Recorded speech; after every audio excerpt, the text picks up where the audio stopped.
মহেশখালী উপজেলার সুনামধন্য শিক্ষা প্রতিষ্ঠান মাতারবাড়ি উচ্চ বিদ্যালয়ের নবগঠিত এডহক কমিটির সভাপতি ইঞ্জিনিয়ার মোহাম্মদ আলী সিদ্দিক আপন চৌধুরী ও সদস্যদের অভিষেক ও বরণ অনুষ্ঠান অনুষ্ঠিত হয়েছে। সোমবার 12 মে সকালে বিদ্যালয়ের হল রুমে ভারপ্রাপ্ত প্রধান শিক্ষক মাস্টার রফিকুল ইসলামের সভাপতিত্বে ও সিনিয়র শিক্ষিকা মোশারফা জান্নাতের সঞ্চালনায় বিদ্যালয়ের শিক্ষার্থী আতিকুর রহমানের পবিত্র কোরআন তেলাওয়াতের মধ্য দিয়ে এই অভিষেক ও বরণ অনুষ্ঠান আরম্ভ হয়। জমকালো আয়োজনের মধ্য দিয়ে বিদ্যালয়ের শিক্ষক মন্ডলী ও শিক্ষার্থীরা নবগঠিত এডহক কমিটির সভাপতি ইঞ্জিনিয়ার আলী সিদ্দিক আপন চৌধুরী, শিক্ষক প্রতিনিধি মাস্টার মৌলানা বশির আহমদ ও অভিভাবক প্রতিনিধি মতিউর রহমানকে ফুলের শুভেচ্ছা বরণ করে নেন।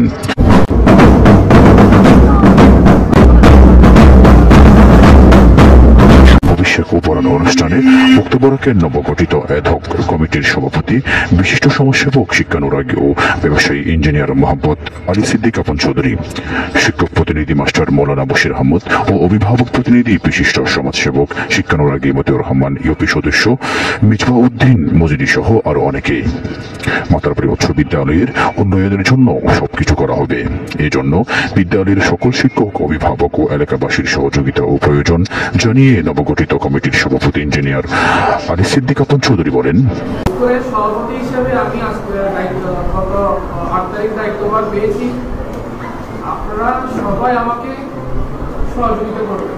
আপনারা সবাই সহযোগিতা না করলে আমার এককভাবে প্রসেসটাই এই স্কুলকে গুণগত একটা শিক্ষার দিকে নিয়ে যাওয়া সম্ভব হবে না। বিশেষ করে যারা শিক্ষক আছেন আমাদের সার্বিক সহযোগিতা আমার সবসময় লাগে।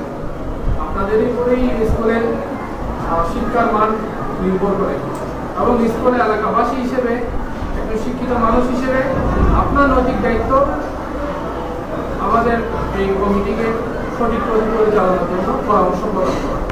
আপনাদের পরামর্শ আমরা এই সংক্ষিপ্ত কমিটি মূল্যায়ন করে আগামীর পথে আমরা হাঁটব এবং স্কুলকে সঠিক পথে নিয়ে যাওয়ার জন্য আমরা কাজ করব,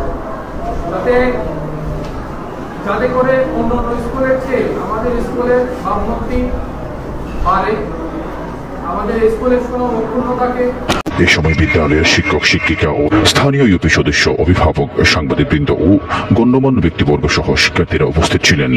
পরে মাতারবাড়ি উচ্চ বিদ্যালয়ের প্রতিটি শ্রেণীকক্ষে গিয়ে শিক্ষার্থীদের মাঝে মত বিনিময় করেন নবগঠিত এডহক কমিটির সভাপতি ও সদস্যবৃন্দরা।